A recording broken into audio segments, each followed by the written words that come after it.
Jordan, comment on se sent en ayant gagné sa première course de l'année, quelque chose que réalise Mathieu Van Der Poel, Tadej Pogacar, Remco Evenepoel, ça met en confiance? Ouais, on se sent bien, forcément ça met en confiance et je suis forcément content d'être ici et forcément avec l'objectif de regagner.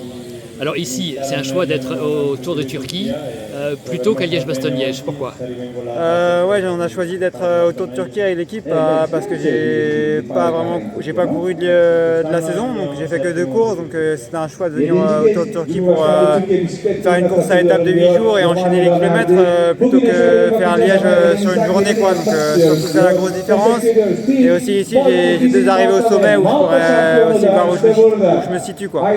Est-ce que tu es là avec l'ambition de gagner le général? Ouais, bah forcément, maintenant j'ai gagné une course d'un jour, donc l'objectif ce sera le général.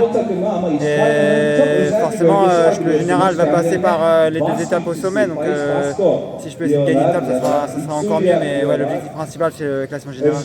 Pourquoi est-ce différent de jouer la victoire au général plutôt qu'une place dans les 10 que tu as souvent fait, y compris au Tour de France? Bah déjà, on ne peut pas comparer le Tour de France avec le Tour de Turquie, mais ouais, jouer le général, faut peut-être prendre moins de risques parfois que pour jouer une victoire d'étape.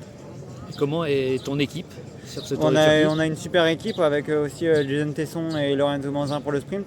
Donc ça permet de jouer tous les jours quelque chose. Et après on a une super équipe aussi autour de moi pour la montagne et le classement général. Vous avez identifié vos adversaires?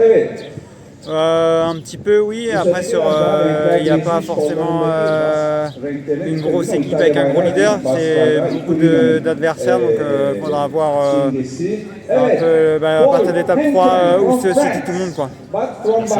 Merci. Merci.